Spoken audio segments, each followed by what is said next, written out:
Everyone, आज हम संत कवित्री मीराबाई के द्वारा लिखे गए पद, उनकी व्याख्या और अतिरिक्त प्रश्न उत्तरों पर चर्चा करेंगे।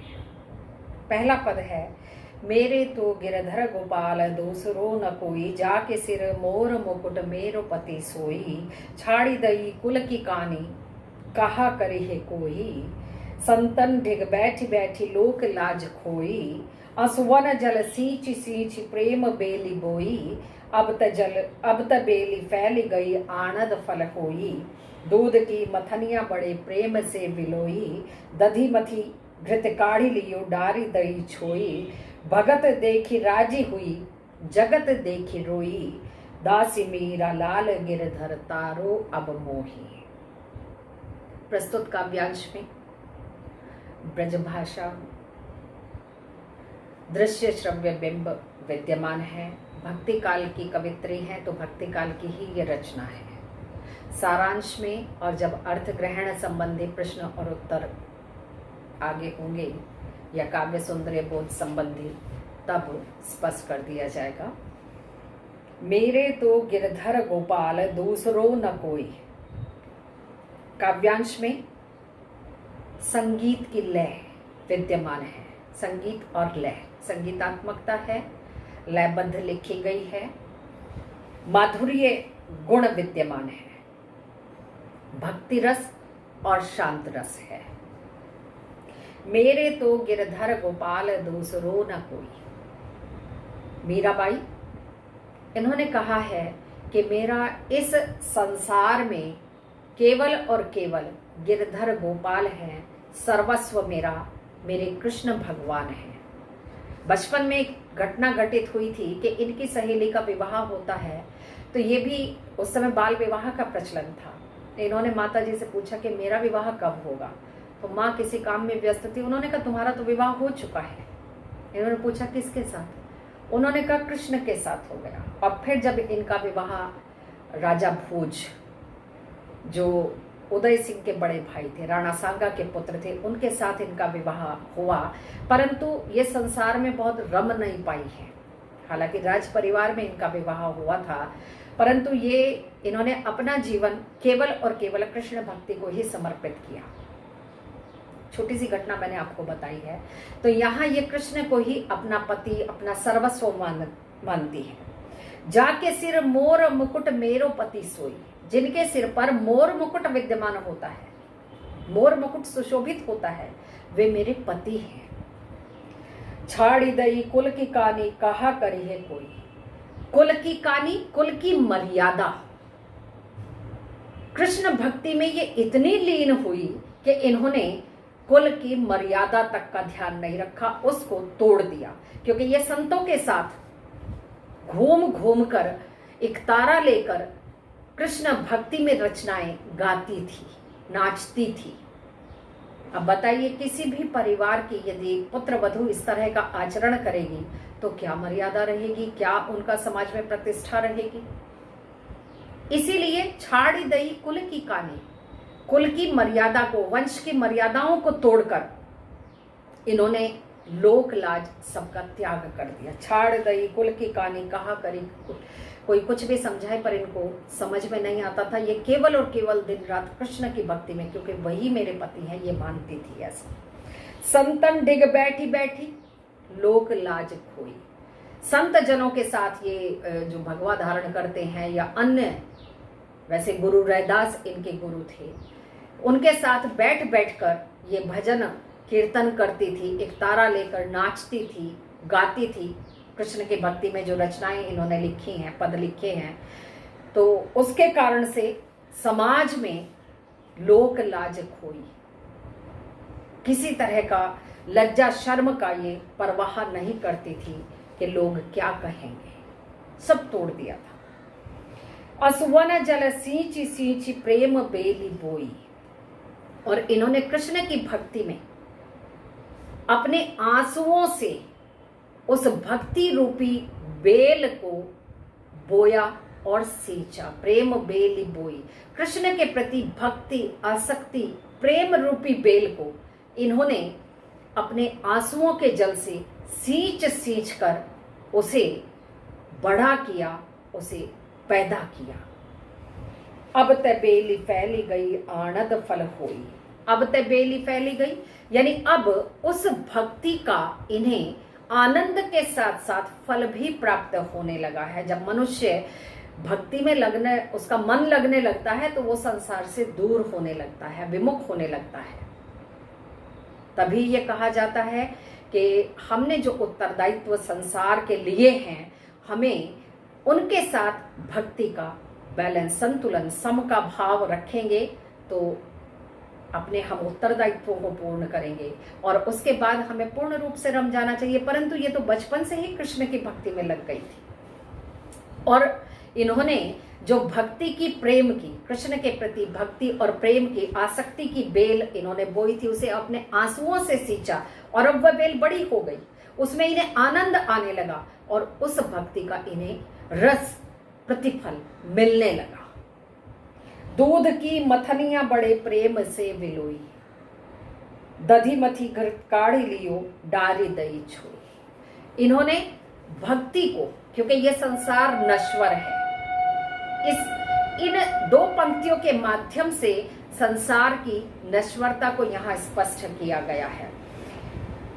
दूध की मथनियां बड़े प्रेम से विलोई, जैसे दूध का हम पहले दही बनाते हैं और फिर उसे विलोकर उसमें से घी निकालते हैं, मक्खन निकाल लेते हैं और छाछ जो रह जाती है वो निरर्थक है, उसको हम फेंक देते हैं, वैसे बड़ी उपयोगी होती है, परंतु यहाँ संसार के लिए कहा गया है। घृत यहाँ भक्ति का प्रतीक अर्थ है और छाछ जो है वो इस नश्वर संसार का प्रतीक है, उसको फेंक दिया। और आगे कहा है, भगत देखी राजी हुई जगत देखी रोई। मीरा भक्ति में इतनी लीन हो गई थी कि जब वो किसी प्रभु भक्त को देखती थी तो प्रसन्न होती थी और यदि वो इस संसार को, इस संसार के लोगों को देखती थी तो वो रोती थी। रोती क्यों थी कि बताइए, ये संसार के लोग सांसारिक जीवन को ही असलियत मान रहे हैं, जबकि यहाँ हमारा रहना कोई परमानेंट नहीं है। एक दिन इस शरीर को छोड़कर जाना ही है। जीवित आत्मा रहती है और आत्मा को परमात्मा में विलीन होना होता है, तब मोक्ष का मार्ग प्रशस्त होता है, परंतु उसके लिए असंख्य जन्म लेने पड़ते हैं। जन्म, अब मनुष्य का जन्म है न जाने अगला 84 लाख योनियां बताई गई हैं। जितना जीव मात्र, प्राणी मात्र है, सब रूपों में जन्म लेना पड़ता है अपने भोग पूरे करने के लिए। इसीलिए यहाँ जैसे मीरा का आचरण है, उसके लिए यह कहा जा सकता है शायद उसने मोक्ष की कामना की होगी, या ललदद्द की कविता है वाक। प्रयास जो किया जाना चाहिए वो मोक्ष का किया जाना चाहिए। भगवान से जो भक्ति करते हैं वो निस्वार्थ भाव से और सांसारिक धर्म का निर्वहन करते हुए सम रूप में हमें करना चाहिए। अहंकार का भाव नहीं आना चाहिए भक्ति में। तो यहाँ मीरा इस संसार, सांसारिक लोगों को जो इस संसार को असलियत मानते हैं, संपत्ति मेरी, मेरे बच्चे, मेरा धन, मेरी काया, मेरी सुंदरता, मेरे वस्त्र, मेरे आभूषण, न जाने क्या क्या, उस सबको सच मानते हैं, जबकि ये जीवन तो नश्वर है। खाली हाथ आए थे, खाली हाथ जाना है, लेकर क्या जाना है। और इसीलिए जो भक्ति में लगे हुए लोग हैं, उन भक्त जनों को, संत जनों को देखकर मीरा प्रसन्न होती है। दासी मीरा लाल गिरधर तारो अब मोही। हे गिरधर गोपाल, आपकी दासी मीरा आपसे ये प्रार्थना करती है कि मेरा कल्याण करो, मेरा जीवन तार दो, अर्थात मुझे मोक्ष दो। अब इन पदों में मेरे तो गिरधर गोपाल दूसरो न कोई, परमात्मा भगवान श्री कृष्ण के लिए प्रयुक्त किया गया है। जाके सिर मोर मुकुट में अनुप्रास अलंकार है, बैठी बैठी पुनरुक्ति प्रकाश अलंकार है, प्रेम बेली बोई रूपक अलंकार है, सींची सींची में भी पुनरुक्ति प्रकाश अलंकार है। दधी मथी घृत काढ़ी लियो डारी दई छोई, दूध की मथनियां बड़े प्रेम से विलोई, दधी मथी घृत काढ़ी लियो डारी दई छोई, अन्योक्ति अलंकार है। दूसरा पद, पग घुंघरू बांध मीरा नाची। मैं तो मेरे नारायण सु आप ही हो गई साची, लोग कहे मीरा भई बावरी, न्यात कहे कुलनासी, विष का प्याला राणा भेजा, पीवत मीरा हासी, मीरा के प्रभु गिरधर नागर, सहज मिले अविनाशी। पग घुंघरू बांध मीरा नाची। जैसे पहले पद में मैंने बताया कि मीरा कृष्ण की भक्ति में, उनके प्रेम, उनके प्रति आसक्ति में इतनी अधिक रम गई थी, इतनी लीन हो गई थी कि दुनिया की उन्हें परवाह नहीं थी। लोक लाज सब त्याग दिया था, वंश परंपरा, उनका जो मर्यादाएं थी उन सब का उल्लंघन कर दिया था। मैं तो मेरे नारायण सु, मुझे किसी को अपनी सत्यता का प्रमाण देने की आवश्यकता नहीं है, क्योंकि मैं मेरे नारायण की हूँ, मैं मेरे श्री कृष्ण की हूँ। और जब श्री कृष्ण की कृपा मुझ पर है तो मुझे किसी को अपनी सच्चाई का प्रमाण देने की आवश्यकता नहीं है, मैं तो स्वयं ही सच हो जाती हूँ। मैं तो मेरे नारायण सु आप ही हो गई साची। मुझे किसी को प्रमाण देने की आवश्यकता, अपनी सच्चाई का प्रमाण देने की आवश्यकता नहीं है। लोग कहे मीरा भई बावरी, न्यात कहे कुलनासी। लोग बाग जो चर्चा करते हैं, आदत है लोगों की अच्छे बुरे हर तरीके की चर्चा करने की, वो कहते हैं कि मीरा बावली हो गई है, पगला गई है। और न्यात यानी कुल के लोग, वंश के लोग कहते हैं कि ये तो कुल का नाश करने वाली है। न्यात कहे कुलनासी, वो कहते हैं कि ये तो कुल का नाश करने वाली है। विष का प्याला राणा भेजिया, मीरा पीवत हासी, पीवत मीरा हासी। विष का प्याला राणा भेजा, ये सब जब इस तरह की बातें उनके पति राजा भोज ने सुनी तो उन्होंने, ऐसा कहा जाता है कि मीरा के लिए विष का प्याला भेजा, परंतु ये शायद प्रतीक रूप में होगा। मुझे, मेरी अपने समझ से मुझे ऐसा लगता है कि उन्होंने अपशब्द कहे होंगे, अपशब्दों का प्रयोग उनके लिए किया होगा, जिनको मीरा ने हंसते हंसते ग्रहण किया। पीवत मीरा हासी, यानी विष का प्याला जो भेजा, विष के समान वचन उन्होंने उन्हें कहे होंगे, जिनको मीरा ने हंसी खुशी, हंसते हंसते, क्योंकि उन्हें पता था कि मैं तो कृष्ण भक्ति में लगी हूँ, मेरा तो उद्धार कल्याण होना ही है। हंसते हंसते उन सबको उसने स्वीकार किया। मीरा के प्रभु गिरधर नागर, सहज मिले अविनाशी। अंत में मीरा ने कहा है कि मेरे तो गिरधर गोपाल श्री कृष्ण, जो मुझे मेरी सहज भक्ति से प्राप्त हो जाते हैं, मेरा इस संसार में अन्य कोई नहीं है। मेरे तो केवल और केवल भगवान श्री कृष्ण हैं, जिनकी भक्ति में मैं लगी हुई हूँ, और वही मेरा कल्याण करने वाले हैं। इसके बाद आते हैं अतिरिक्त प्रश्न और उत्तर। ये बहुत लिमिटेड से हैं। इसमें पहला प्रश्न है, मीरा ने जीवन का सार किस उदाहरण से समझाया है? मीरा ने जीवन का सार समझाते हुए उसने बताया है कि दही को मथ कर घी निकाल लिया और छाछ को छोड़ दिया, अर्थात जीवन का मंथन करके कृष्ण भक्ति को सार रूप में प्राप्त कर लिया, और शेष ये जो नश्वर संसार है इसको छाछ के समान निरर्थक मानकर उन्होंने त्याग कर दिया। सेकंड, मेरे तो गिरधर गोपाल पद का भाव स्पष्ट कीजिए। प्रस्तुत काव्यांश में मीरा ने कृष्ण के प्रति अपनी अनन्य भक्ति को व्यक्त किया है, और उन्होंने व्यर्थ के कार्यों में इस संसार के लोग जो लगे हुए हैं उनके प्रति अपना दुख प्रकट किया है, और उन्होंने ये बताया है कि मोर मुकुटधारी श्री कृष्ण ही उसके स्वामी हैं, उसके पति हैं। कृष्ण भक्ति में उसने अपने कुल की मर्यादा तक को छोड़ दिया है, भुला दिया है, उल्लंघन किया है। संतों के साथ बैठकर उसने लोक लाज का त्याग किया है।